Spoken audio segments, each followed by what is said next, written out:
Oi, gente, tudo bem? Tô aqui com o Dr. Romulo na clínica Ela. Tudo bem, doutor? Tudo bem. E a gente vai conversar sobre endometriose, porque é pouco falado, né, doutor? Muito pouco falado, né? A gente tem uma doença que é responsável por uma série de sofrimentos em um monte de mulher. Dores, assim, extremas, dificuldade para engravidar, dor para ter relação sexual, e o pessoal fala muito e demora para diagnosticar, negligencia. O que eu sempre falo, não é normal sentir dor, né? A gente não pode se acostumar. E a mulher, naturalmente, ela é muito resiliente, né? Ela é acostumada, desde criança, a falar que quando você ficar menstruada, você vai sentir dor. E a gente vê que não é bem assim, tudo tem um limite. Então, não dá pra gente deixar de falar desse assunto sem falar que a mulher tem que procurar uma causa dessa dor que está incomodando a vida dela. Então, não é normal sentir dor, e sim, a gente tem que urgentemente falar de endometriose. E assim, eu já gostei dele, eu falei, olha, doutor, já briguei com vários médicos por causa de uma questão, eu já falei com ele antes, porque senão eu falei, sabe que eu vou ter que brigar com ele também? Não, brincadeira. Não, eu já tenho esposa, sou casado, já apanho todo dia, gente. Mas eu falei pra ele o seguinte, gente, o pessoal falou assim, endometriose não mata. E não é bem assim, né, doutor? Explica essa coisa pra gente, porque o pessoal, assim, só pra explicar um pouquinho, o pessoal fala assim, como não mata? Vamos deixar, porque não mata. O pessoal tem mania de só focar em doença que mata hoje em dia. A grande verdade é que, assim, realmente é uma doença com baixa taxa de mortalidade, nós não temos uma causa direta disso. O que pode acontecer são complicações, tanto nos ato cirúrgico ou devido ao ato cirúrgico, como pode acontecer complicações da própria doença, que são raras, realmente são raras de acontecer. Mas não é o fato de não matar que não vai incapacitar essa paciente. Quantos e quantos dias de trabalho são perdidos? Só para você ter ideia, já temos países que baixaram decretos falando que a paciente tem direito a ficar sem trabalhar nesse período como comprovada, como diagnosticada uma endometriose profunda, ou seja, a mulher deixa de produzir, deixa de trabalhar nesse período e deixa, obviamente, ganhar nesse período devido à endometriose. Então, não significa que não mata, não causa sofrimento. Não, causa sofrimento sim, tá? Então, não é bem assim. A gente tem que demandar investimento, a gente tem que demandar pesquisa, a gente tem que demandar investigação, principalmente a capacitação médica para enfrentar essa doença. Nós temos sim centros de referência que tratam endometriose no município de São Paulo, até algumas atitudes bem embrionárias, ainda bem iniciais na nossa região do Vale do Paraíba, mas a gente ainda tem muito que demandar investimento, tanto em diagnóstico quanto em tratamento para essa doença.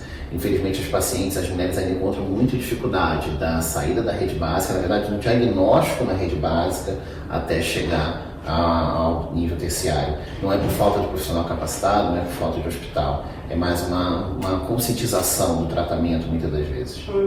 Eu fui tratada pela Unifesp, né, que é SUS, em São Paulo, e lá, gente, a gente encontrava meninas, mulheres do Brasil todo, o pessoal que vinha do Paraná, então assim, era muita gente, e a fila de espera era muito grande. Quando eu entrei lá, falavam assim que era 1 ano e meio de fila de espera, né? A média de fila de espera em muitos lugares, não estou falando na nossa realidade local, estou falando no geral, de uma média de vários locais que a gente tem informação, realmente gira em torno disso, 1 ano, 1 ano e meio, para conseguir, às vezes, chegar até o centro. O engraçado, Bruno, é que, assim, às vezes a dificuldade não é nem no centro de referência, é chegar até lá. Sim. Essa talvez seja um grande desafio, que é o desafio do diagnóstico, né? Só para você ter uma ideia, a gente demora em média 7 anos para conseguir fazer com que a mulher tenha o diagnóstico correto de endometriose. Loucura, né, gente? Eu passei por 11 médicos para descobrir. Então, para você ter ideia. É muito bom. Eu menstruei com 11 anos, minha primeira menstruação eu já fiquei 6 meses menstruada. Então, dentre as causas dos sintomas da endometriose, a gente pode ter sangramento irregular e dor e infinidade de dores na relação, dor pélvica crônica, dificuldade para evacuar, para urinar, como a gente estava conversando um pouquinho antes sobre isso, mas é exatamente isso, é aquela achar que a resiliência da mulher tem que aguentar tudo, né? É normal sangrar, é normal sentir dor, é normal tudo, ou seja, como se a mulher fosse um símbolo que nasceu para o sofrimento eterno, como se fosse uma cruz que ela é obrigada a carregar o resto da vida, e não é assim, não pode ser assim, pelo amor de Deus. É verdade. Eu dei entrevista na 99 essa semana e eu falei lá sobre isso. Eu vejo muitas portadoras, inclusive eu, ter vergonha de falar que estava tendo crise, que estava com dor, porque como é frequente, Já aconteceu, né? Ele falou, não, a gente tava com aqueles, né, com dor. Nossa, mas de novo, sabe? Aí tem gente que acha que é frescura, psicológico, né? Meu marido mesmo, às vezes eu dou uma bronquinha nele, que ele é muito bom comigo nessa parte, não posso falar nada. Aí ele fala assim, não, amor, é ansiedade. Eu falo, não é ansiedade, cara. Eu tô ficando ansiosa por você. Ansiedade, não tô nervosa. Eu tô ficando nervosa por você. Entendeu? Então é muito louco, assim, porque, é difícil, é uma doença crônica que a gente não quer aceitar, a gente quer aceitar que tem a cura, sabe? É muito louco. Não, eu tenho que ter fé que eu não tenho mais, mas é complicado, né? Na verdade, cura para endometriose é um conceito muito complicado, tá? Não tem, porque a gente tem o controle dos sintomas, né? Tanto cirúrgico quanto tentar controlar os sintomas medicamentosamente, mas a gente sabe que o término da doença, vamos por assim dizer, ela só acontece quando a mulher entra na pós-menopausa. E mesmo assim, às vezes, com sequelas bem grandes, e ainda podemos ter uma reativação da doença, caso essa mulher venha fazer uma reposição hormonal, por exemplo. Então, assim, mas não significa, mais uma vez, que a gente tem que deixar para lá, né? Deixar sem tratar. Não é porque não tem cura que eu não vou tratar, tá bom? Então, acho que esses são conceitos que tem que quebrar. E realmente, o pessoal tem vergonha de falar que tem dor, o pessoal tem vergonha de falar que tem cólica. Tá? Poxa, quantas vezes eu já vi alguns empregadores falando isso. Poxa, eu não contrato mulher porque ela sente. Já tive 2 experiências com funcionários que sentiam muita dor e que faltavam, tudo isso. Então, poxa, talvez ter aquele acolhimento, entender por que está acontecendo isso, ajudaria. Enfim, acho que a gente ainda tem muito para evoluir, muita coisa para evoluir, tá? Porque a gente está bem embrionário nisso. E o embrionário até com relação aos custos, né, disso. Cara, não é barato tratar a endometriose, não é barato diagnosticar a endometriose. A gente ainda tem muito que caminhar nisso. E vamos batalhar. E a gente precisa de vocês falando disso, pelo amor de Deus, hein, Bruno? Fala bastante disso. E doutor, assim, pra gente já caminhar pro fim, né? É o seguinte, quando com você, como que funciona? Quando vem uma paciente com dor, com cólica, você já investiga endometriose, já começa por aí? Como que é o processo para iniciar a investigação? Porque muitas seguidoras chegam para mim e falam assim, Bruna, eu tô com cólica, mas eu chego no médico, o médico fala, não, toma esse remedinho aqui que vai passar. Como que funciona essa parte? Bom, vamos lá. Como é que eu trabalho? Acho que é melhor falar assim, tá? Como é que a gente tem... Eu trabalho com uma equipe boa de núcleo de endometriose, que a gente viu a necessidade de fazer isso, tá? Então, a gente trabalha com uma equipe multidisciplinar. Então, a gente tem um proctologista, que é da nossa equipe, a gente tem um urologista da nossa equipe, e a gente tenta abordar todo esse âmbito. Mas, normalmente, o ginecologista, que somos nós, é o primeiro que a paciente vai, tá? Então, assim, ela chegou com queixa de dor para ter relação sexual, dificuldade para evacuar, dor que piora, vem piorando ao longo dos anos, que piora muito a menstruação, a gente tem quase que um diagnóstico feito clinicamente, vamos assim dizer, tá? Mas a gente precisa ter uma comprovação por imagem. Então, sim, eu já peço exame de imagem nesses casos, sim. Porém, examinar o paciente, sem dúvida. Às vezes a gente tem outras causas de dor, a gente tem uma doença inflamatória recorrente, temos outros processos aderenciais que podem estar envolvidos. Então, examinar o paciente é a primeira coisa, mas a gente não pode perder de foco que pode sim ter endometriose. Então, o primeiro passo é investigar. É o que a gente conversa com nossos residentes do hospital que eu faço parte. A gente tem que pensar em endometriose, a gente tem que diagnosticar endometriose. E o mais interessante, Bruno, é que assim, a doença não tem nada a ver com a quantidade com sintoma. Ou seja, a gente tem pacientes que às vezes têm sintomas horrendos e quando a gente vai operar tem quase nada de sintoma. E o vice-versa, tem pacientes que quase não tem sintoma e tem endometriose em tudo quanto é lugar que você possa imaginar na pelve dela. Então assim, a gente tem que pensar em endometriose. Então nesses casos, sim, quando vem com essas queixas básicas, normalmente já começa a investigação no mínimo com ultrassom especializado. Não é um ultrassom transvaginal comum, é um ultrassom de preparo intestinal, com Doppler, não é qualquer profissional que faz. E em algumas situações eu recorro para ressonância também. Tá legal? É mais ou menos isso como eu trabalho. Então assim, eu tento trabalhar dessa forma, nosso núcleo aqui na clínica que a gente tem, tenta trabalhar dessa forma, toda a minha equipe tenta trabalhar, diagnosticou, a gente faz a estratégia de tratamento junto com a paciente. E aí a gente leva em conta se ela quer engravidar, se ela não quer, como é que está essa questão toda envolvida para ela e o momento e o timing da cirurgia que é melhor para ela. Tá? Mas tem que pensar, tem que investigar. Então sim, se a paciente chega com dor, a gente tem que investigar, pelo menos fechando essa suspeita clínica. Para você, na sua opinião, é válido hoje tirar útero? Depende, caso a caso. Na maioria dos casos, não precisa. Tá? A gente tira o útero quando é doença uterina. O que acontece, é que é muito comum a gente ter associação da endometriose com outro problema chamado adenomiose, tá? Que é uma infiltração do músculo do útero pelo endométrio. A endometriose é esse tecido endométrio fora do útero, por assim dizer, de forma conceitual. Então é muito comum essa paciente ter outros sintomas associados, tá? Como sangramento, também devido a essa adenomiose, aumento do volume uterino, tá? Além disso, alguns trabalhos mostram que esse endométrio dessa mulher, específico desse grupo, é um endométrio alterado, diferente do usual. Então é um endométrio que tem maior capacidade de sangramento, maior chance de sangrar, maior dificuldade de controle de sangramento. Então, às vezes, é necessário tirar o útero por esses sintomas, mas não. Esterectomia, que é tirada do útero, não é tratamento de endometriose. Tá? A gente tem que ressecar as lesões, tirar e não é cauterizar, é ressecar. E muitas das vezes são dissecções complexas da pelve que a gente tem que fazer, liberando inervação, liberando nervo, tirando fragmentos de intestinos ou mesmo partes grandes de intestino, tá bom? Retirar lesão de bexiga, por aí vai. Então, só tirar o útero está longe de ser, tá bom? O tratamento. Tá. O senhor já pegou alguma paciente com endometriose no pulmão, no cérebro?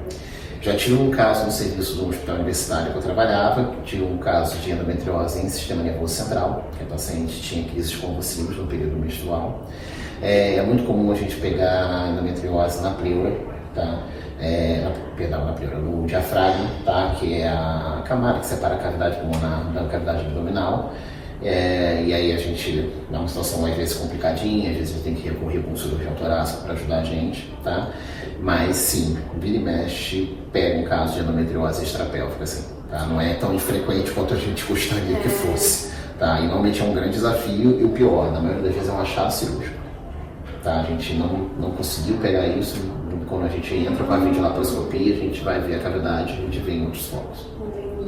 Nossa, eu fico pensando, né, que loucura, porque como um negócio tá, do diabo mesmo, essa doença, como que tá no útero, né, tipo, eu não sei como que funciona. Existem várias teorias, né, tem um monte de teoria que tenta explicar isso. Inicialmente, quando começou a estudar endometriose, que é a famosa teoria de Sampson, né, que falava que era só porque a menstruação era retrógrada, a menstruação saía da tubo uterina e embrulhava. Hoje a gente sabe que existem várias coisas, existem fatores imunológicos envolvidos, existem células que a gente chama de células celômicas, né, que podem se diferenciar em qualquer tecido, e aí tem uma certa estimulação para se diferenciar nesses tecidos endometrióticos fora da cavidade pélvica. Tem, parece que uma questão imune que estimula esse crescimento e ao mesmo tempo defende esse tecido para que o nosso próprio corpo não venha atacar, tá? Então existem várias teorias que tentam explicar isso. E na verdade a gente acaba trabalhando com um mix dessas teorias para tentar entender um pouco da endometriose. A gente teve no último congresso, nossa, o que mais se discutiu foi isso. E a questão familiar envolvida aí. A gente também já está bem claro que parece ter sim uma predisposição familiar bem clara, bem documentada. Hereditário.